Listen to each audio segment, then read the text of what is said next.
Ustedes que ya vieron la teoría y ahora que hicieron ahí un reforzamiento de práctica microscópica y que ya han leído un poquito más, esto no entra para este previo, ¿no? Esto es su último previo, ¿no? Entonces, después cuando vayan a repasar el libro van a encontrar que difícilmente uno se puede enfrentar a un órgano que tenga un mayor espectro de lesiones neoplásicas que el ovario. O sea, cuando uno mira, por ejemplo, colon, páncreas, dos o tres tumorcitos y ya.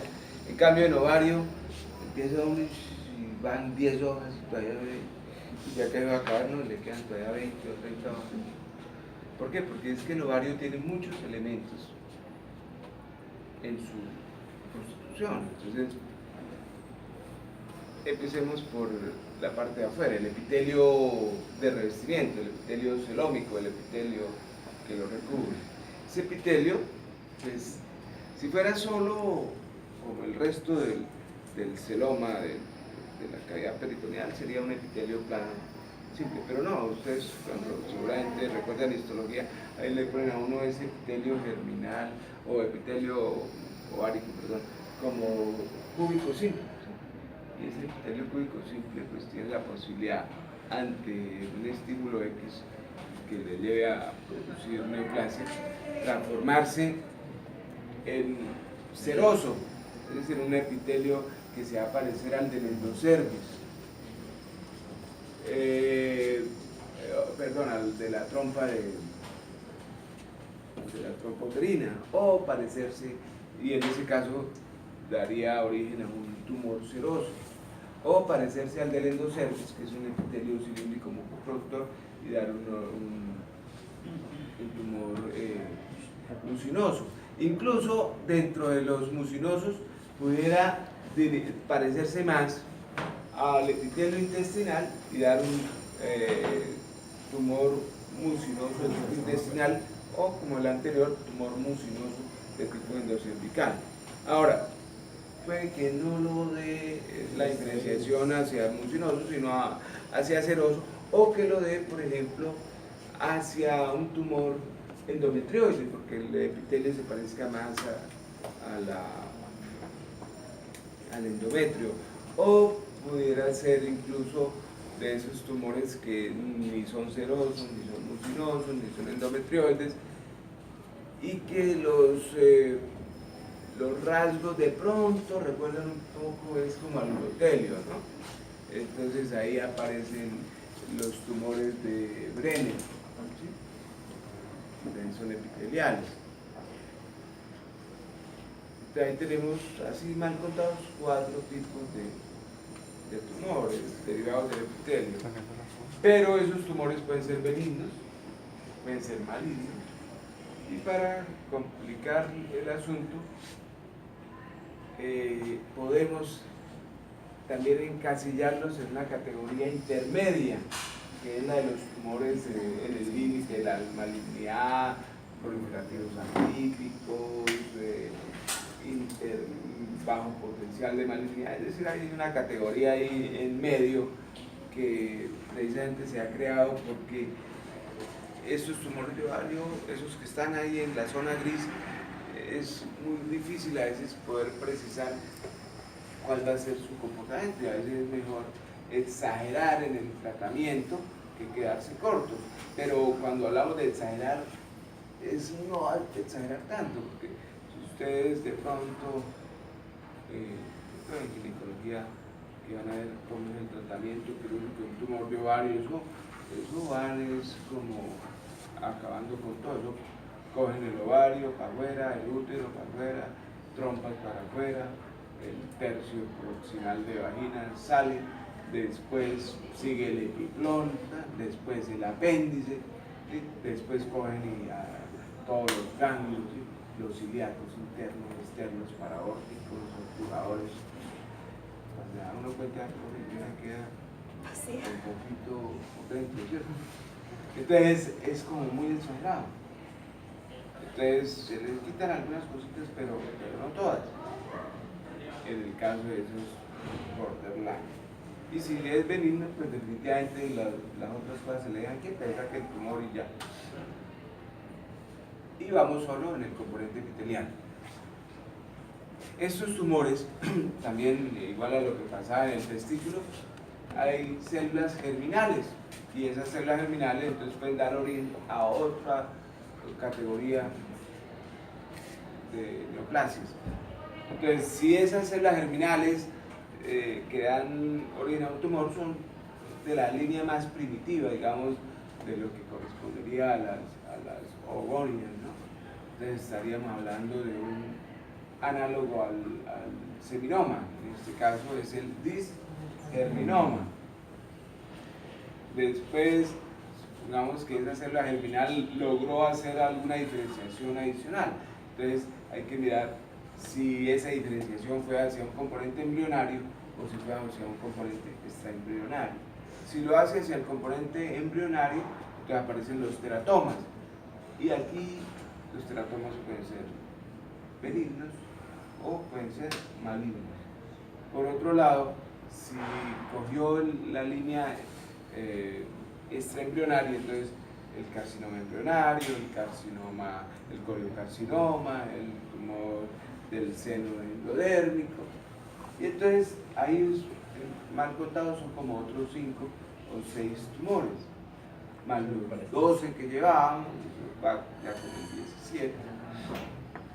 Nos metemos al interior, al estroma, y aparecen los fibromas, los tecomas, los tumores de los cordones sexuales, aparecen tumores de células de la granulosa, los tumores de las células de Sertoli, y los tumores,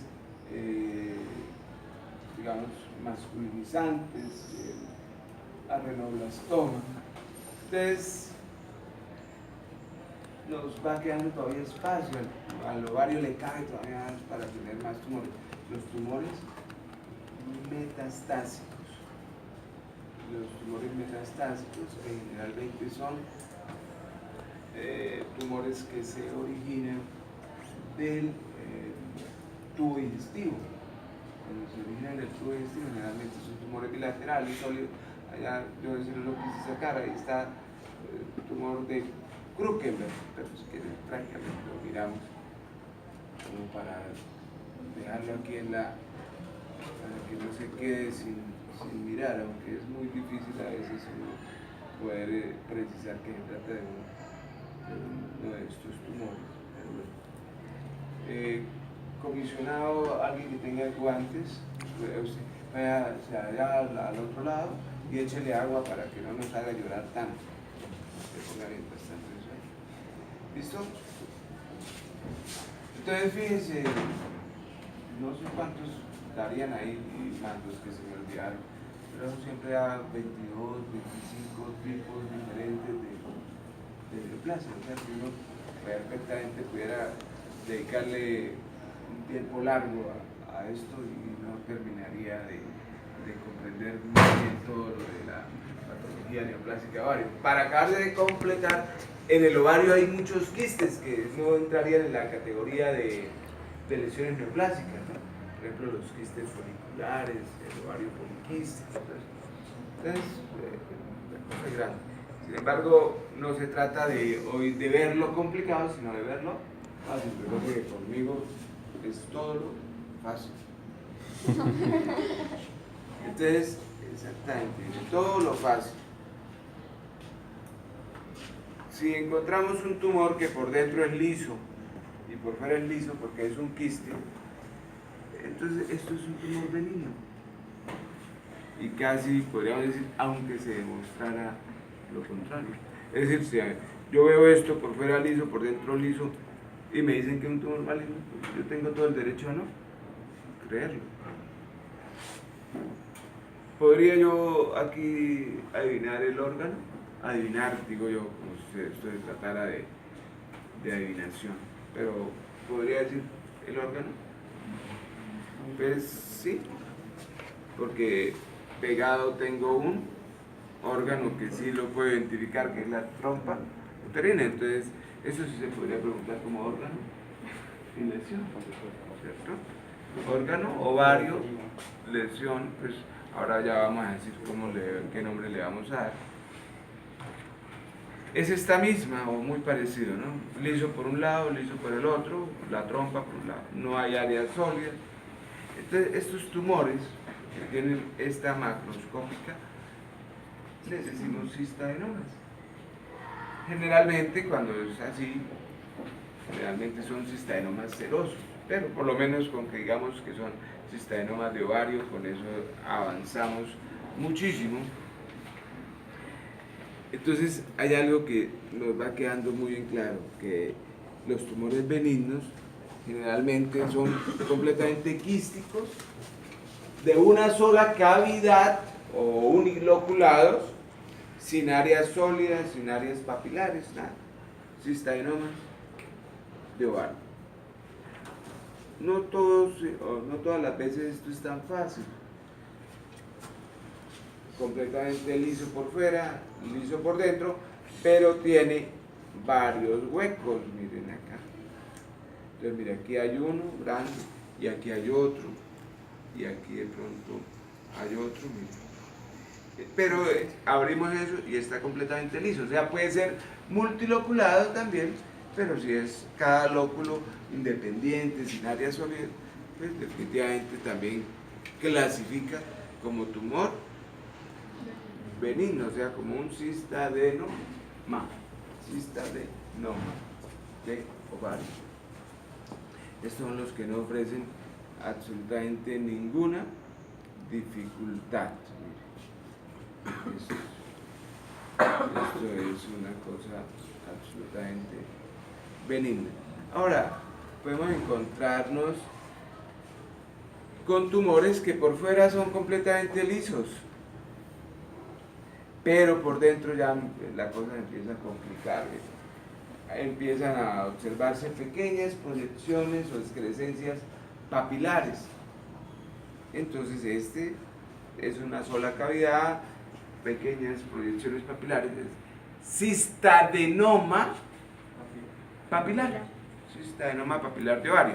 Generalmente estos que tienen este aspecto son cistadenomas serosos papilares, pero con que digan cistadenomas papilares, con eso ya podemos darnos... Si es seroso ya no sería como un borderline también. No, porque los tumores benignos de ovarios pueden ser serosos o mucinosos.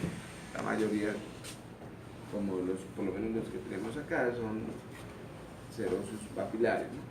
Miren acá, la cosa a veces se empieza a complicar. Por fuera, completamente liso, el tumor ya es más grande, como 10 centímetros, y por dentro, ¿qué vemos?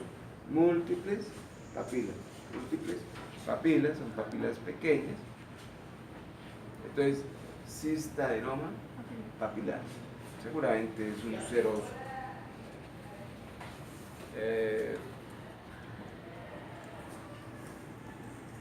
Benigno, sin problemas. Había otro por acá, mira, y este otro.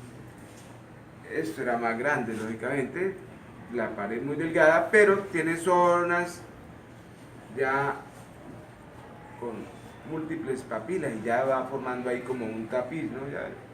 Ya no es tan aislada, pero está en la categoría de los casos de cistadenoma seroso papilar. Seguramente los múltiples cortes que se hicieron se logra demostrar que esas papilas fibroconectivas están tapizadas solo por una capa de células cilíndricas de tipo seroso y que no hay infiltración al estroma, o sea que esto sigue categorizado como cistadenoma seroso papilar. Y lo mismo acá. Aquí incluso es más difícil porque ya la pared es más gruesa, las papilas son más grandes, pero igual sigue apareciendo como cistadenoma seroso papilar. El criterio ya sería de tipo microscópico, que no hubo infiltración. Vemos el quiste y vemos las papilas, cistadenoma papilar, o podríamos de una manera aventurada decir que es seroso, seguramente acertaremos en la gran mayoría de los casos. Porque es que el mucinoso tiene moco, digamos si abriéramos esto, esta cavidad lo que saldría es material mucoide, este es un cistadenoma mucinoso. Esos cistadenomas no importa el tamaño, podemos encontrar tumores pequeños o podemos encontrar tumores grandes. A ver, ayúdenme allá usted. Mire, esto es grande o bastante grande esto, y es lo que ya está desinflado. Esto de completamente lleno, esto era una cosa gigante, pesó como 50 y algo de kilos, 57. ¿Cómo? Esto era de una paciente que pesaba como 80 kilos. Cuando lo sacaron, pero la paciente quedó pesando como 30 kilos, 28 kilos más básico. Eso era una cosa impresionante. Bien lleno, esto era. Fíjate, esto no cupo en la poseta de la cabecera de las mesas esas de disección. Y entre 4 los traían en una sábana esas, o uno acá y el otro allá, que para poderle tomar las fotos y que para que se viera. ¿Pero eso muestra autopsia? No, una cirugía. Eso es una cirugía. ¿Pero por qué llega hasta ese? Ah, no, eso toca preguntarle a la señora. Generalmente las pacientes, como vienen del campo, eso no, esta ni siquiera pensaba que está embarazada, ella decía era que le tenían mal de ojo, que le habían hecho mal de ojo. Yo no sé qué es mal de ojo, pero eso es un mal puesto. Tampoco sé qué es un mal puesto, pero como que es un mal de ojo. Entonces esa señora estaba convencida y como sea, ya se había hecho rezar del indio amazónico, del indio no sé qué, y ninguno de ellos le funcionó, entonces ya vino ahí. Parecía un huevito con 2 patitas. Le sobraba muchísima piel cuando la fueron a coser. Era impresionante. Entonces, y es un tumor benigno, un cistadenoma seroso, ¿no? Mire, superficie interna completamente lisa, ¿no? Mire, allá por dentro no hay excrescencias secundarias. Entonces, aquí podríamos usar una frase de cajón que dice: el tamaño no importa.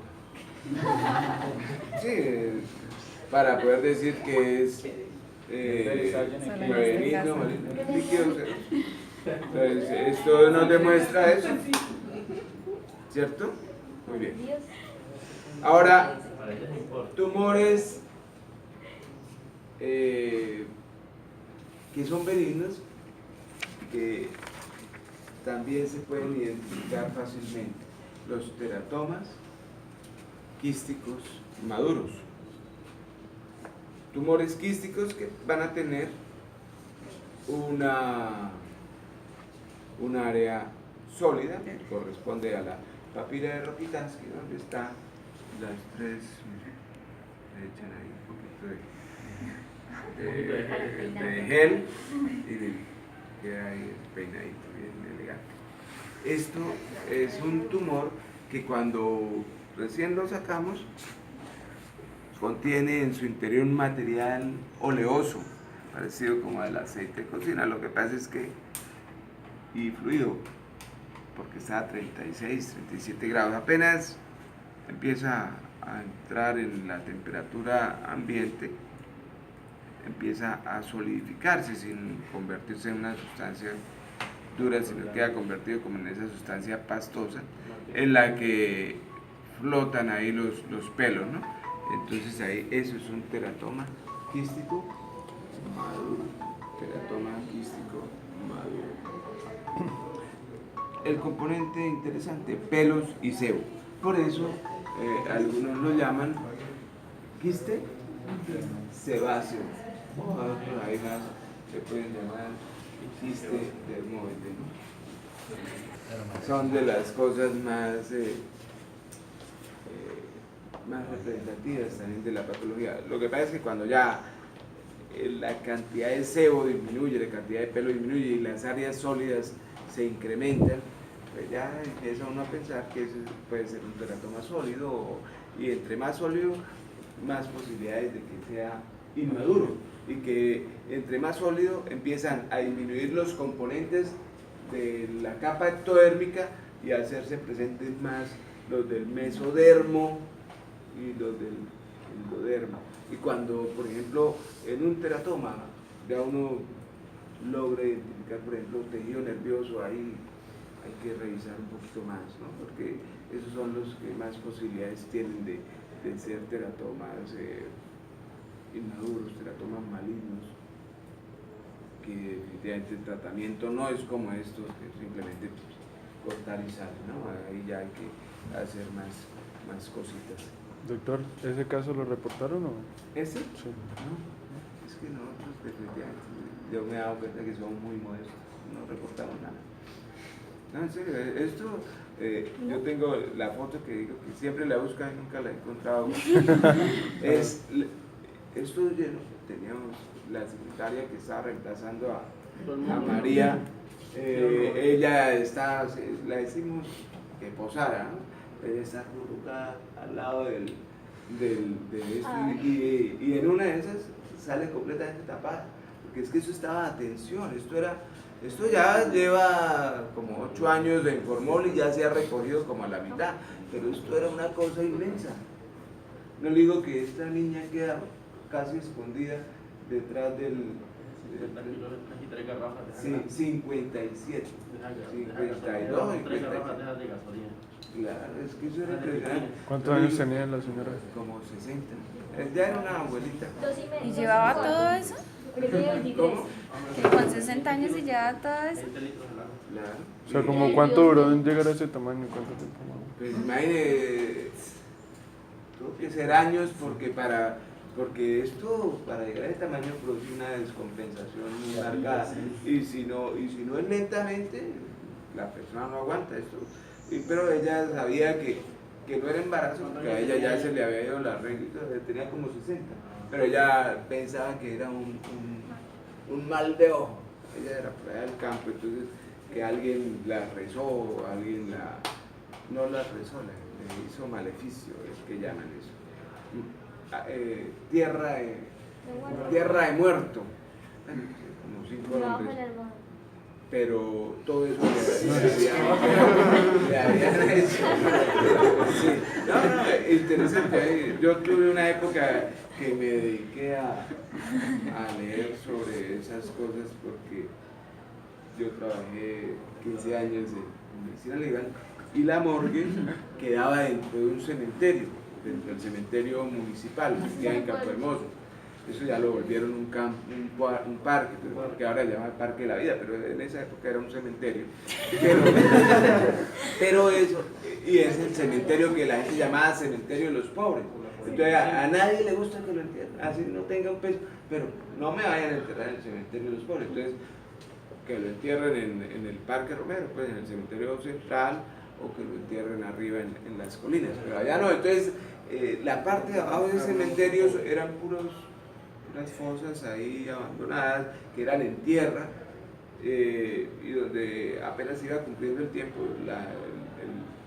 el sepulturero las va sacando, y había una cosa como esto de grande y alto, y ahí se iban echando los huesos. Yo me acuerdo todavía que cuando nosotros empezábamos segundo semestre, lo primero que veníamos acá era que el profesor Molina nos hiciera una carta para llevar allá al cementerio, se la mostramos al sepulturero, nos llevábamos unos costales y nos metíamos a esa vaina, y coja huesos, costales así grandes, y llenamos, y calaveras, y mandíbulas, y fémures y todo, y salíamos, eran como grupos de a 4 cada uno con un costal de huesos, y el primer programa así interesante de anatomía era en la casa de alguno que fuera de acá, una olla con cal, y echen todos esos huesos ahí a que cojan colorcito y a desprenderle ahí lo que les quede, y después uno con todos los huesos. Yo creo que de ahí es donde viene la palabra engüesado, porque uno terminaba el semestre del segundo y debajo de la cama tenía y después uno no hallaba a quién entregarle eso, ¿no? Y y entonces uno huesa, oiga, usted no quiere. No, entonces, pero eso después es una cosa que desapareció ya. El componente de osteología lo aprendía era uno por su cuenta ahí con eso. Y cuando eso todos nosotros teníamos encima del escritorio una calavera, una mina una mina de lapicero con un radio metido ahí en la apófisis estiloide, y con eso, ese era el típico del escritorio de los muchachos, sobre todo, ¿no? Y de los que éramos aquí también, el escritorio con la calaverita y los dos huesos cruzados. Bien, entonces a toda esa parte que está abandonada, había un mago, un brujo, bueno, lo que sea, que él a las señoras que iban porque él tenía eso, le devuelvo a su ser querido en 4 días. Entonces la gente iba a que ya les dijeran, y ellas llegaban con unos frascos como estos, todas eran lo mismo, unos frascos así, líquido, y 2 matachos de cera amarrados, y con ligas y todo, y con nombres, ¿no? Ahí me acuerdo mucho, yo siempre quise saber quién era ese señor, se llamaba Carlos Gómez, ¿sí? Pero me puse a ver al directorio en esa época, unos 400 Carlos Gómez. Entonces, pero sí, a ese pobre, y entonces ahí que los ligan, y hay que, la idea es que van allá a una tumba de esas, abren un hueco, lo meten, lo tapan y se van. Entonces el sepulturero siempre dice, mire, esa propina van allá a hacer. Y sí, todas las tardes llegaba 1 o 2 señoras a hacer la vuelta, y lo sacaba y tenía un estante así, y lleno de puros frascos con eso. Y la mezcla era chistosa, porque eso es aceite con sal y otra cosa. Entonces eso, cuando uno lo dejaba de cantar, se veía la diferencia: aceite, agua, y en el fondo la sal y los 2 matachitos de cera. Ese era el amarre o la liga. Nunca supe si funcionó, pero me imagino que a algunos les habrá funcionado. Para que se enamoren, ¿eh? ¿Cómo? Para que no lo deje, para que regrese en 4 días. Entonces, para que se ha oído, regrese completamente dócil. Que la única palabra que usted sea capaz de decirle al ser amado o a la mujer amada: sí. O como hacemos la mayoría de las personas, de los hombres de nuestra edad, que somos enérgicos, no queremos que eso suceda. Entonces, mijita, aquí en la casa se hace lo que yo obedezco. Y no más se hable de la relación. Toca así. Bien, entonces salimos de los teratomas y nos pasamos al terreno de los malignos. Fácil, tumores que son sólidos. Entonces, sólidos en un porcentaje importante, mire, esto no tiene duda de que son tumores malignos. Este generalmente es epitelial, ¿no? Cistadeno, carcinoma, por las papilas, entonces uno puede decir papilar. Este es difícil catalogarlo, pero tiene un componente quístico, seguramente podría ser también un cistadenocarcinoma. Este también, mire, múltiples espacios, múltiples, así por fuera sea lisito, múltiples espacios. Entonces, entre más espacios tenga, más posibilidades existe de que sea tumor maligno. Este es completamente sólido, a lo mejor son papilas, tumor maligno también, cistadenocarcinoma seroso papilar seguramente, pero por lo menos si tenemos duda, por lo menos le ponemos tumor maligno de ovario. Y lo mismo, mire, este es un tumor que era de esta manera, por fuera completamente liso, lo abrimos, tiene áreas sólidas, pero esas sólidas a su vez son puros quistes. Entonces es posible que por fuera, que no se le vea como tan sólido, y la duda más bien aquí no es si es tumor benigno o maligno, sino es más bien si es maligno o en el bajo grado o de bajo potencial de malignidad. Lo mismo sucede con este, ¿cierto? Sino que aquí ya el tamaño pues es un tamaño bastante grande del tumor con múltiples islotes. Esos islotes, varias sólidas que corresponden a puros espacios multiloculados. Mire, aquí es muy sólido esto, seguramente tumor maligno de ovario quístico, cistadenocarcinoma. Cistadenocarcinoma, ¿cierto? Si se le llegaran a ver papilas, pero fíjense que no lo vemos, estos generalmente son mucinosos, ¿no? Estos que en este aspecto, sin papilas, generalmente corresponden a mucinosos. Miren acá, este es más papilar, ¿no? Seroso papilar. Este, ¿no? Pero multiloculado. Y entonces miren que tenemos por fuera un tumor liso, pero miren acá, será de otro lado. No sé si es liso, no. Es por dentro donde le vemos las papilas, pero ya multiloculado.